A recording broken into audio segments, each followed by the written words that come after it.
નમસ્કાર, આપ જોઈ રહ્યા છો JKS ન્યૂઝ ગુજરાતી. વાત કરીએ તો માળિયાહાટીનામાં હાઈવે ચક્કાજામ કરે પહેલા જ પોલીસે આપ અને કોંગ્રેસના કાર્યકરોને ઘરેથી અટક કરી હતી. આપના સંયોજક અને સીએમ અરવિંદ કેજરીવાલની ધરપકડના વિરોધમાં સોમનાથ જેતપુર નેશનલ હાઈવે રામવાવ પાટિયા પાસે ચક્કાજામ કાર્યક્રમ આપે એ પહેલા જ આપના જિલ્લા યુવા ઉપપ્રમુખ ભરતભાઈ સોંદરવા, જિલ્લા કોંગ્રેસના સંગઠનના ઉપપ્રમુખ કાંતિભાઈ સોંદરવા, યુથ કોંગ્રેસના પ્રમુખ તેમજ રાહુલભાઈ સોંદરવા, સંજયભાઈ કાથડ સહિતનાની પોલીસે ધરપકડ કરી વિરોધ પ્રદર્શન કરે તે પહેલા જ આપના ભરતભાઈ સોંદરવાની ઘરેથી ધરપકડ કરી હતી. તમામને પોલીસ સ્ટેશન ખાતે નજરકેદ કરવામાં આવ્યા હતા. પોલીસ સ્ટેશન ખાતે આપ અને કોંગ્રેસના કાર્યકરો દોડી આવ્યા હતા. JKS ન્યૂઝ ગુજરાતી સાથે પ્રતાપ સિસોદિયા, માળિયાહાટીના.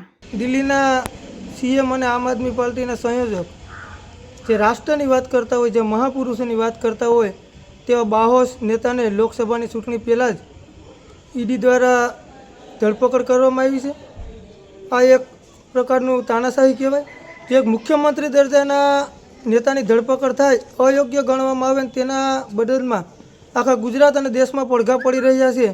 તેના અનુસંધાને અમારા આમ આદમી અને કોંગ્રેસ ઇન્ડિયા ગઠબંધનને સાથે રાખી અને અમે સોમનાથ જેતપુર નેશનલ હાઈવે રામબાગ પાટિયા રોડ ચક્કાજામનો કાર્યક્રમ આપીએ એ પહેલાં જ માળિયા પોલીસ દ્વારા અમારી ઘરેથી અટક કરવામાં આવી છે. તમામ કાર્યકરો અને સમર્થકોને માળિયા પોલીસ સ્ટેશન ખાતે નજરકેદ કરવામાં આવ્યા છે. આ પોલીસ સ્ટેશન ખાતે લઈ અને ભારતીય જનતા પાર્ટી કોઈ પણ તાનાશાહી કરે, કોઈ પણ કરે, પણ આગામી દિવસોમાં ભાજપની સામે લડવા માટે મક્કમ છે અને શરીરમાં જીવ છે ત્યાં સુધી લડશું. આવી ધરપકડોથી કે આવા કાયદાથી કે ભાજપના બનાવેલા કાયદાથી નથી ચાલવાના. સંવિધાનિક રીતે અમે ચાલી અને આવા વિરોધ પ્રદર્શન ચાલુ રાખ્યું અને આગામી લોકસભામાં આના ઘેરા પડઘા પડશે. કાંતિ સોંદરવા, જૂનાગઢ જિલ્લા કોંગ્રેસ સંગઠન ઉપપ્રમુખ. દિલ્હીના સીએમને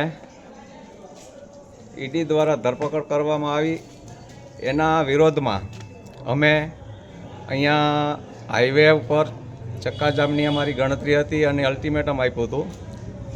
તો એના અનુસંધાને પોલીસે અમને ઘરેથી જ પકડી લીધા છે અને નજરકેદમાં રાખે છે. અમારું તો એક કહેવાનું છે, કોંગ્રેસ પક્ષનું હંમેશા કહેવાનું કે સામાન્યમાં સામાન્ય માણસની ઉપર અત્યાચાર થતો હોય તો એના વિરુદ્ધમાં અવાજ ઉઠાવવો જોઈએ. અને કોંગ્રેસ હંમેશા સામાન્ય માણસ ની પડખે ઊભી છે અને ઊભવાની છે. આ તો સીએમ દરજ્જાના માણસ હતા તો એને પણ ઈડી દ્વારા ધરપકડ કરવામાં આવી છે. તો એના વિરોધમાં અમે કોંગ્રેસ પક્ષ અને આમ આદમી પાર્ટી ઇન્ડિયા એલાયન્સ ગઠબંધન તરીકે અમે એની હારે છીએ અને એના વિરોધમાં અમે છીએ.